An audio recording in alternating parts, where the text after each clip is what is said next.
Bonjour, ou bonsoir, je m'appelle Kyle, même si ça n'a plus grande importance car au moment où vous écoutez cet enregistrement, je ne fais probablement plus partie de ce monde. Je vais vous raconter mon histoire, ou plutôt celle de ma maison.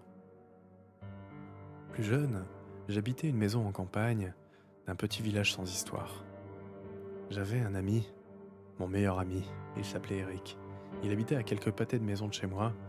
On faisait pas partie de la même école, mais tous les soirs on se rejoignait pour jouer à la console, pour faire un peu de foot. On adorait le foot à l'époque. Le week-end, généralement, on allait supplier nos parents pour nous laisser passer la nuit ensemble à jouer à la console. On jouait à la Game Boy, à la Sega, on adorait Sonic. C'était le bon temps.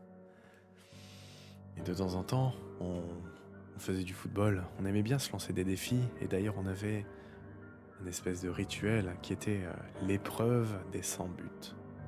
On faisait ça à la nuit tombée, on faisait ça dans le jardin, dans mon jardin. Grand jardin, il faisait 1 hectare ou 1 hectare et demi. Il était séparé en deux zones. Première zone, très propre, entretenue, avec un petit éclairage qui nous permettait de voir nos buts de fortune qui étaient fabriqués à l'aide de nos cartables et de nos pulls, généralement. Et le fond du jardin, où il y avait une ancienne cabane, remplie de lierre et de ronces un peu rougeâtres. Enfin bref, ce soir-là, c'était au moment où j'avais gagné l'épreuve des 100 buts, probablement la meilleure journée de ma vie. J'avais enfin battu Eric, qui était si bon en attaque. Je me débrouillais pas mal en défense. 100-86. D'ailleurs, le gagnant devait toujours donner un gage au perdant. Nous sommes rentrés, nous avons mangé un petit peu, nous avons rejoué un petit peu à la console et en regardant un petit peu par le carreau, on a vu deux lumières au fond du jardin, deux lumières rouges. C'est à ce moment-là que j'ai regardé Eric et je lui ai dit « C'est maintenant ton gage.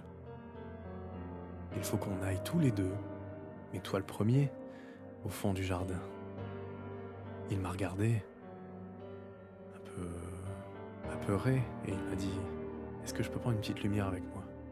Je lui ai dit « Oui, oui, bien sûr. » Il a pris sa Game Boy avec son accessoire qui lui permettait de faire la lumière. Je vous parle de ça, c'était il y a plus de 20 ans. On n'avait pas de smartphone avec un flash à l'époque. Nous sommes approchés. Nous voyons toujours ces lumières rouges, semblables à des yeux. Dans cette cabane, derrière le lierre et les ronces. Plus nous nous approchions, plus je voyais Eric pâlir. Son courage s'était évaporé.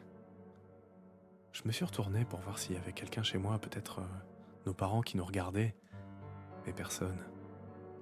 Au moment où je me suis retourné, Eric avait disparu.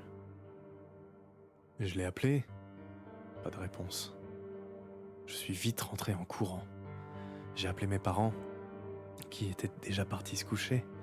Je leur ai dit qu'Eric avait disparu, qui était au fond du jardin. Au début, ils n'ont pas voulu venir avec moi, en disant que c'était une blague ou un cache-cache. Mais ils ont vu mon état. Ils m'ont vu totalement apeuré. Ils sont venus, on l'a cherché, avec diverses lampes, mais rien. Nous avons appelé la police, les pompiers, le voisinage pour nous aider à le chercher, à organiser des battues. Ce soir-là, c'est la dernière fois où nous avons vu Eric. Encore aujourd'hui, cette histoire nous fait tous réagir au sein du village. Nous ne savons pas ce qu'il est devenu. Il était chez moi, il était dans mon jardin, tout était clôturé.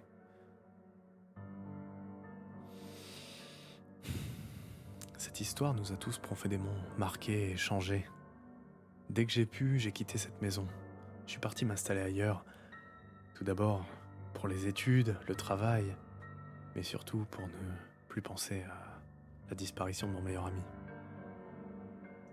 Aujourd'hui, j'ai 30 ans passés et j'ai hérité de la maison. Ça fait une petite semaine que j'y suis et j'ai toujours peur de regarder au fond du jardin. Ce soir, j'ai fait l'erreur de regarder. J'ai bien vu deux lumières rouges au fond du jardin, au niveau de la cabane qui est toujours là. J'en ai vu. J'en ai même pas vu 2, j'en ai vu 4. C'est à ce moment que je me suis dit que c'était peut-être Eric, mon meilleur ami, disparu il y a quelques années.